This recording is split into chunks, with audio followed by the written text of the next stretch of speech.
District ya Lyantonde umashuma gayo ntacwe kanisa mwenguto nyegendwa okorga burenje bwizoba bwa Uganda okuza Kampala.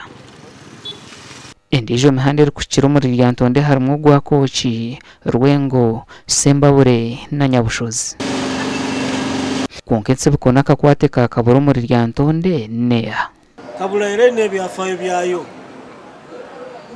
Abaganda abali babere Buganda betwayitanga bakiwaji oba bali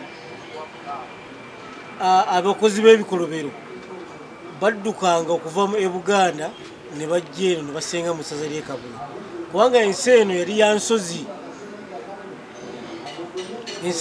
nsozi nga bagibalanga ensi eri mu ddungu nga teriimu baki bantu nga bamanya abazzi b'emisango gye batera okukola ki okwewuguma.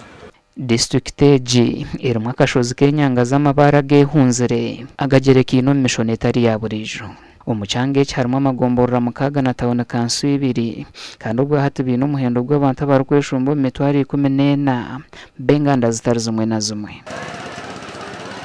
Entalo z'eddiini bwe zabeererawo era kyayamba nnyo Kabula eno okuliibwa obwakabaka bwa Buganda era erifuka essaza lino ery'e Kabula. Bwe lityo bwe lyajja era bw'osoma ekitabo kya Sapolo Kaggwa empisa z'Abaganda akulambulira obuvo n'obuddo obw'essaza lino. Essaza lino lirina ebyafaayo bingi ddala. Essaza lino nga bw'oliraba wano mu buwanvu panvu kubanga wali tusalagana ne ssaza ly'e Kochi ate wano tusalagana ne Buddu wano tusalagana Nankole ensalo ya Kabula Nankole wansi awo ng'agenda Kaguta Road bayitawo erinnya ettongole Muwugira.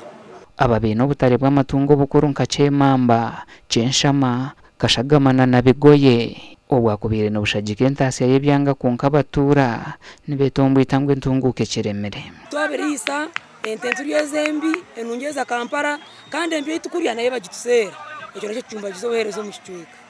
Mwenu twabataka turimo twamagirirwe tuyina akatare kakabura toilet nikaraga mu sente zikurebera district yoona konka ekintu ky'obusaasi erese inspector ayizira mu katare ngo nakyondeza eby'obuyonjo kitiine naho kushesha kitiine naho kukyama nobaasha otakukyondeza eby'obuyonjo omuntu atiine toilet.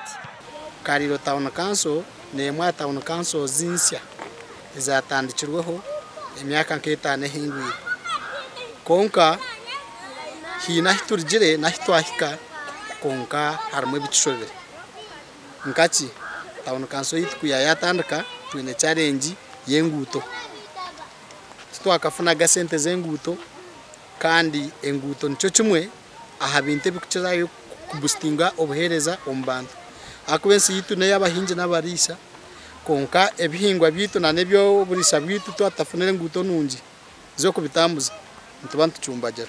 Erizooba Lyantonde nitwetaga municipality okugira ngu twafuna enkulaakulana mu tawuni yitu konka tulina okutukwasa kufuna municipality etawuni yoona eyijwire kasasiro.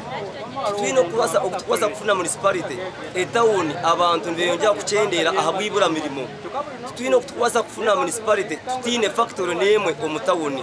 Ebyobutegeki obwegyese n'amagara byo biri bito mu district egi. Okusaba gavumenti naddala ku nsonga z'obulwaire by'obulamu ate yongera okuba nti esobola okutwongera yadde ku ddagala ng'esitula eddwaliro lyaffe okuliteeka ku mutendera gwa LSS Center 4. Obwegyesa bw'ekicweka eki abaana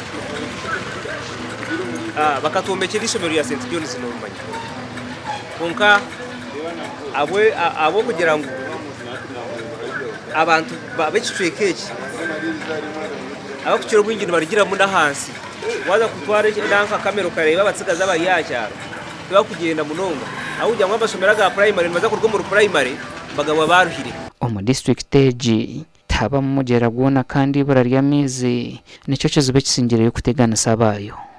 Ensi eno erina ekizibu ky'ebbula ly'amazzi tekitandise kati wabula ensi ya bbula ly'amazzi. Gasha kwa Sandeke William.